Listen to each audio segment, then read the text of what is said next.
Amigos de los bulbos, ¿cómo están? El día de hoy estoy en la colección de cefirantes del buen Gabriel Cáceres. Gabriel, gracias por recibirme. Gracias. Gabriel es un biólogo experto en orquídeas y ahora en bulbos. Ya lleva muchísimos años cultivando aquí en la ciudad de Mérida y pues hoy estamos aquí grabando un videito para todos ustedes.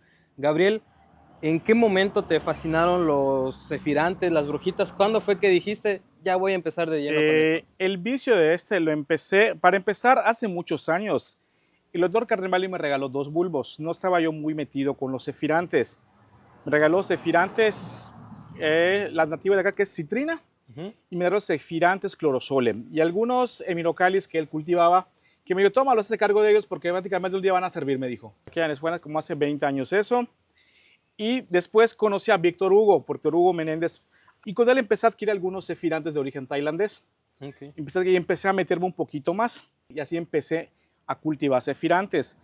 Después, en los diferentes grupos de plantas de Mérida, empecé a vender la señora Angélica Cruz y empecé a adquirir más con ella. Y así fui conectándome mucho al mundo de los bulbos. Originalmente cultivaba yo más Dipeastrum, que era lo que más me gustaba, especies. Básicamente yo soy de especies, soy muy poco de híbridos Dipeastrum. En cefirantes pues sí cultivo híbridos en general, porque es lo que más hay. Sí, igual un poquito de contexto. Esta fiebre por los cefirantes pues empezó hace 3, 4 años más o menos. Antes solo había las especies clásicas, Cefirantes insularum, citrina, rosia, el macrosifon, los goliath, y era lo único que había. Pues es lo que conocíamos acá, es lo más conocido aquí en la península de Yucatán, en el estado de Yucatán.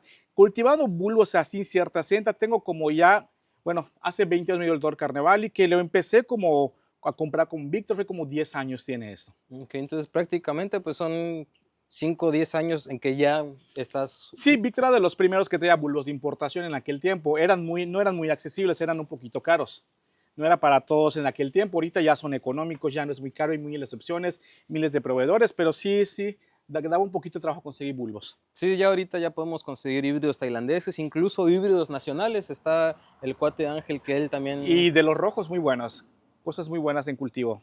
Con el señor Ángel, es muy buen cultivador. Saludos para Ángel González. ¿O cuál ha sido el principal reto que has tenido para cultivar este tipo de plantas? Para empezar, el problema que tenemos en el estado de Yucatán en general es el tipo de agua. El agua de acá es muy calcárea, tiene mucho sarro, te satura mucho los sustratos, hay que batallar. Empecé a ver un detalle que muchos bulbos sí les da mucho trabajo, las raíces de acá se atrofian si no cambias el sustrato. Entonces, en mi experiencia, empecé a cultivar haciendo cambios y leyendo. Empecé a leer un poco sobre los tipos de sustratos. Hay plantas que sí requieren cambiarles el sustrato a uno diferente y hay plantas que no lo requieren. Por ejemplo, aquí tenemos un ejemplo. Tenemos una bola de fuego que está en tierra normal, de la que están acá. Esta planta pues es como Highlander, todo lo supera, vive en cualquier tipo de sustrato, no es nada pesada. Pero si yo le quiero mejorar el cultivo y el color, tendría que ser un sustrato un poco más ácido. Es la planta, pues la coloración sería mucho impactante y le haría mucho mejor a la planta. Así como la tengo será bien, pero si le doy un cultivo de un sustrato más premium, con un pH más ácido, la planta mejoraría bastante el color de la floración. Scadoxus multiflorus, lirio bola de fuego para los cuates, en pura tierra. Bueno, aquí tenemos otra planta que requiere un sustrato un poco más diferente. Aquí tenemos un Abranthus correntinos. Los Abranthus sudamericanos, hay algunas especies que sí requieren sustratos más drenantes como el de los cactus, porque acá es tanta la humedad que hay que a veces los termina pudriendo y el calor los zancocha. Aguantan el clima de acá, sí nos aguanta siempre y cuando tengan un sustrato adecuado.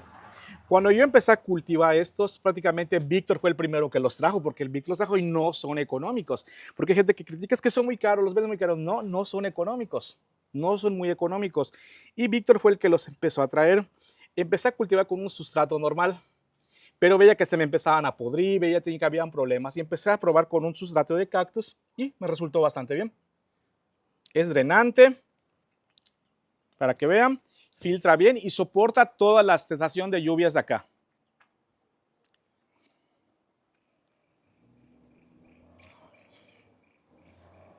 Una cosa que tienen estos Abranthus, pues es que requieren prácticamente un descanso en el invierno. Una vez que ellos botan las hojitas, olvídate de ellos. Nada más es mantenerlos un poquito de riego nada más. El sustrato es de cactus que lo adquirí contigo. Tú vendes sustrato para cactus y te he pedido que pues, me lo mejores un poquito con ciertos tipos de adecuamientos para mi cultivo de Abranthus. Por ejemplo, para este tipo de plantas, ¿qué es lo que lleva? El cactus, sustrato cactus y suculentas, perlita, tepojal, tanto fino como mediano, y polvillo de coco, no más. Sí. Y en el caso de Gabriel, pues un poquito más de piedras gruesas para que tenga el excelente drenaje. Aquí tenemos un Sephiranthus sp, algo que nos desconocemos cuál sea la especie, pero vemos que el sustrato es un poquito ya más orgánico. El pH es un poquito ácido aquí en este tipo de Sephiranthus por la cuestión de lo que le estoy poniendo, para la intensidad de los colores de muchos, y veo que les va bastante bien. Como le dije, Sephiranthus citrina no requiere un sustrato premium, eso no se da en cualquier tipo de sustrato, pero hay bulbos que sí lo requieren, sobre todo los tonos rojos, rosados o naranjas sí requieren un pH más o menos ácido. Ahí yo creo que valdría la pena hacer hincapié que mucha gente suele acostumbrar sembrar este tipo de plantas en tierra, en suelo. Como bien dice, citrina, insularum, rosea, muchas de las variedades locales, incluso los crinum y peastrum, si tú los siembras en un clásico jardín yucateco, van a crecer, van a florecer y sin problemas. Pero las variedades nuevas, las cosas que ya requieren un poquito de atención, sí hay que mejorar el sustrato. Y el sustrato es el medio en donde va a crecer la planta. Y eso lo vamos a hacer con otros elementos que tenemos también disponibles. Está el polvillo de coco, la hojarasca, el humus de lombriz. Tú utilizas creo que el abono de ganado. De ganado y café. Y café, entonces ya una vez que llegamos a este nivel de cultivo que nos especializamos un poco más, tenemos que darle otro tipo de necesidades a las plantas. Tú, por ejemplo, ¿qué es lo que te gusta en una mezcla para Sephiranthus? Bueno, el Sephiranthus te lo pide, depende de lo que vas a cultivar.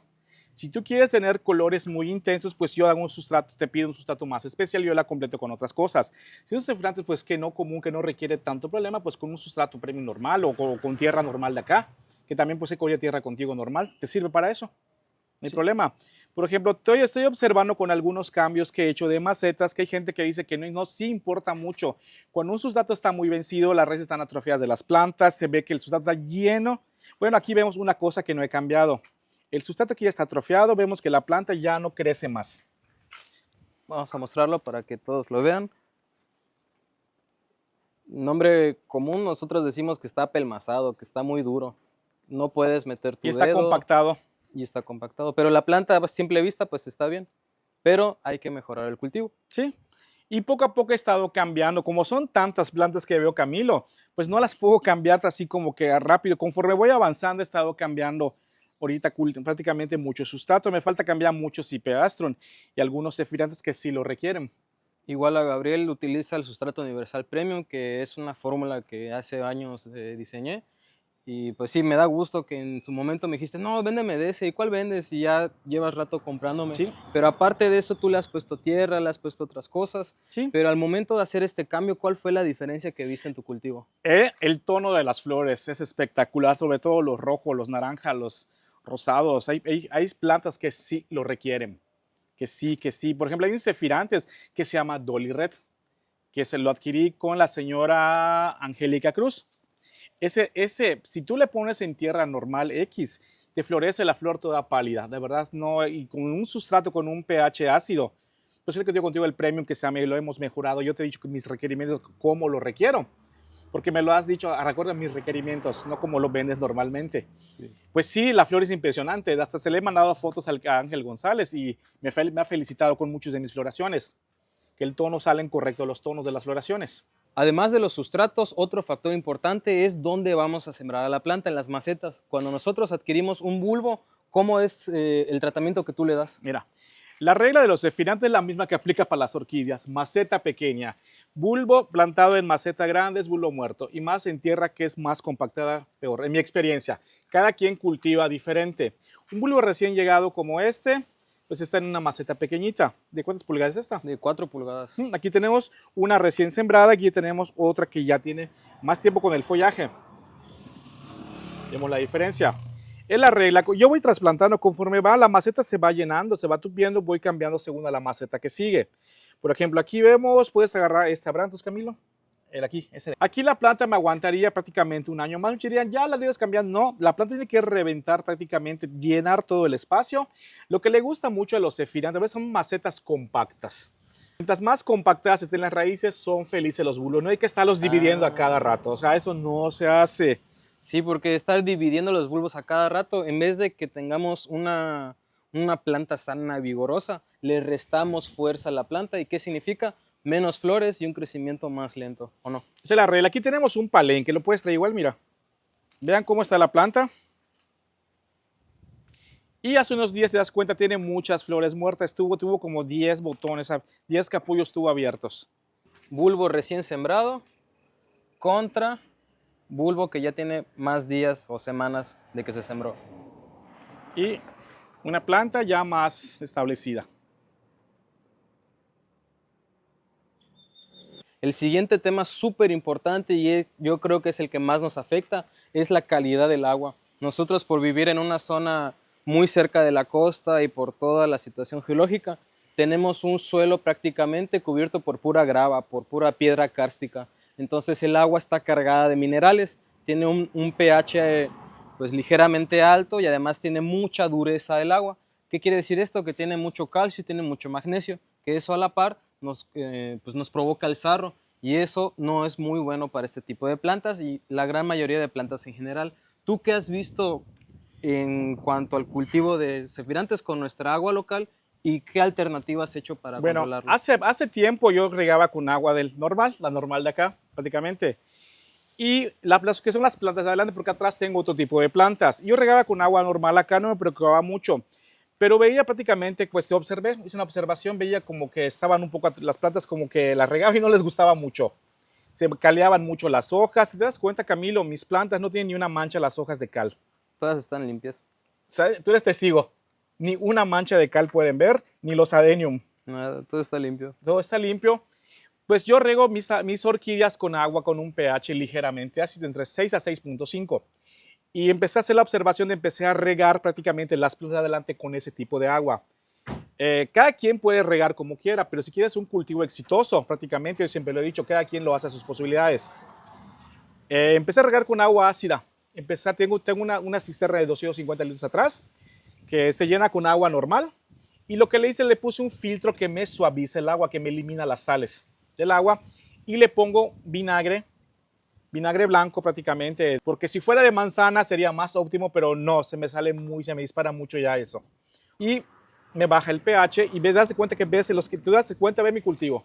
No sé cómo lo ves. Sí, con mucho follaje, muy vigoroso y la verdad son buenas plantas. Y aquí se rega prácticamente con esta agua, se regan lo que son cefirantes, hipeastrum, tengo acá un tipo de lirio de la resurrección, tengo crinum, tengo allá unos hibiscus, tengo coronas de Cristo y tenemos aquí adenium. Tenemos una variedad de plantas aquí adelante que todo se rega con este tipo de agua.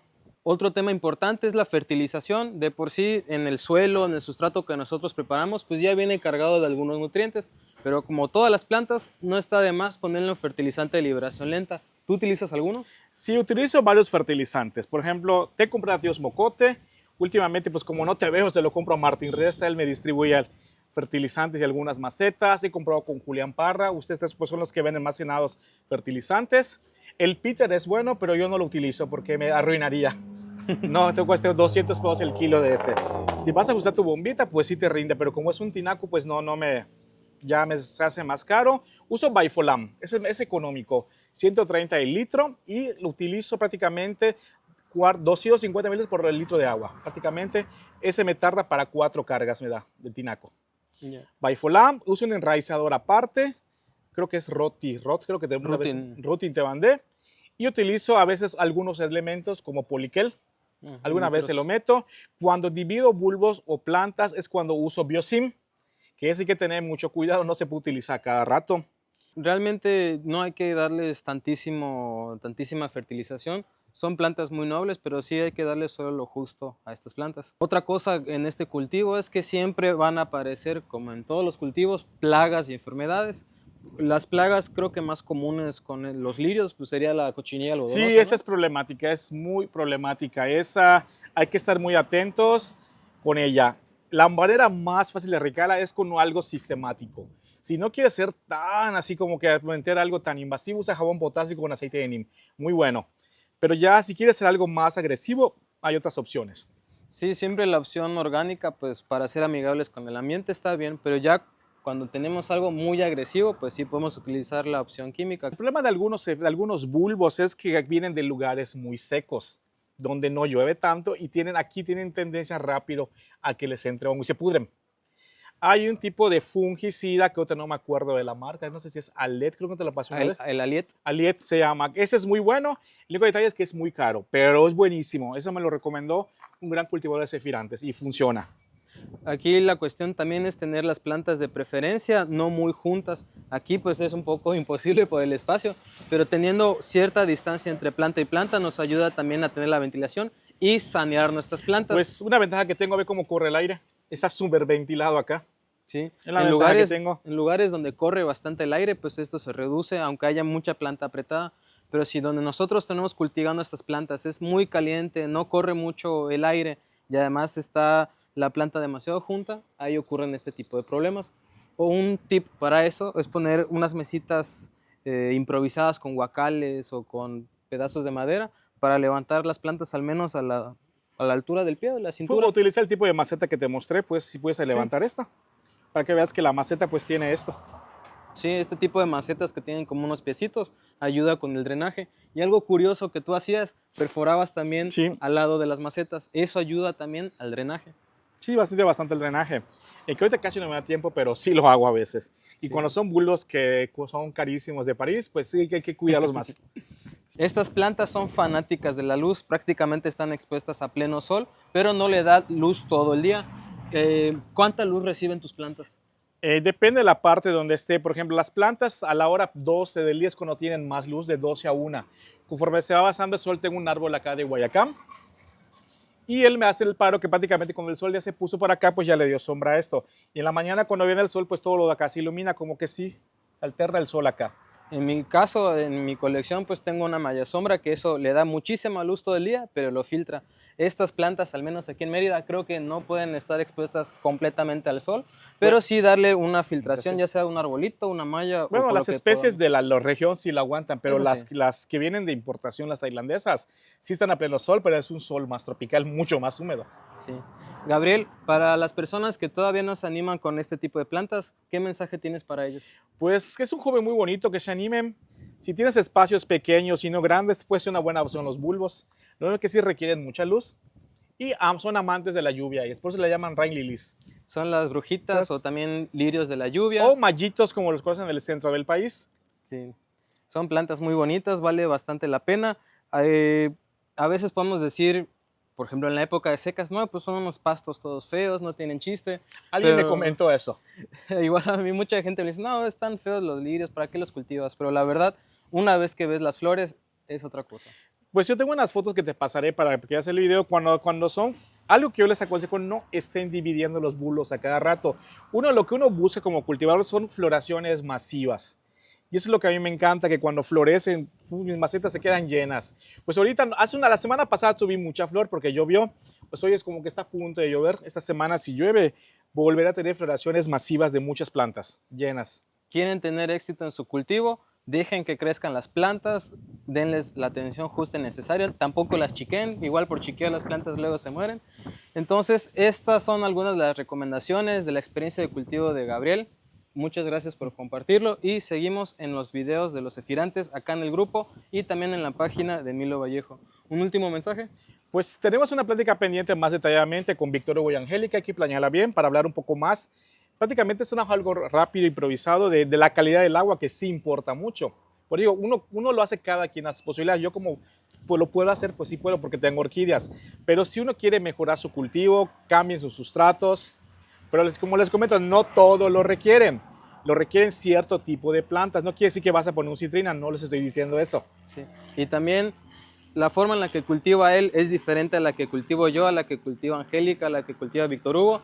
Todos tenemos diferentes tipos de cultivo, pero partimos de una línea, un caminito que ya los que llevan años cultivando ya nos la trazaron. Entonces, cada quien que haga su propio cultivo, pero que se anima a hacer cosas nuevas. Sí, lo interesante de esto es que en el estado de Yucatán ya somos muchos cultivadores de cefirantes. Yo creo que ya estamos casi a la par de muchos otros lados. Y entonces veía los grupos de otros lados y me emocionaba de ver que hay tanta diversidad.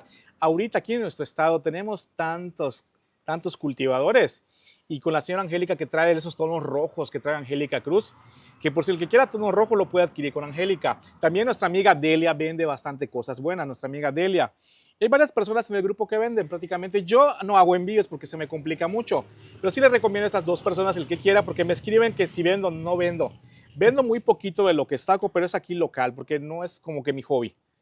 Pero el que quiera comprar, pues tenemos a Angélica Cruz y Adelia. Sí, ahora sí que ya lo saben, ya tenemos esta información para ustedes. Y Camilo, Anímense. que se está volviendo pensar a vender muy pronto, Camilo igual me dice. Sí, igual tengo una colección que en su momento descuidé, ya le estamos dando atención. Y pues nada, damos por inaugurada la temporada de Cefirantes 2025. Sigan conectándose para más información y nos vemos en otro video.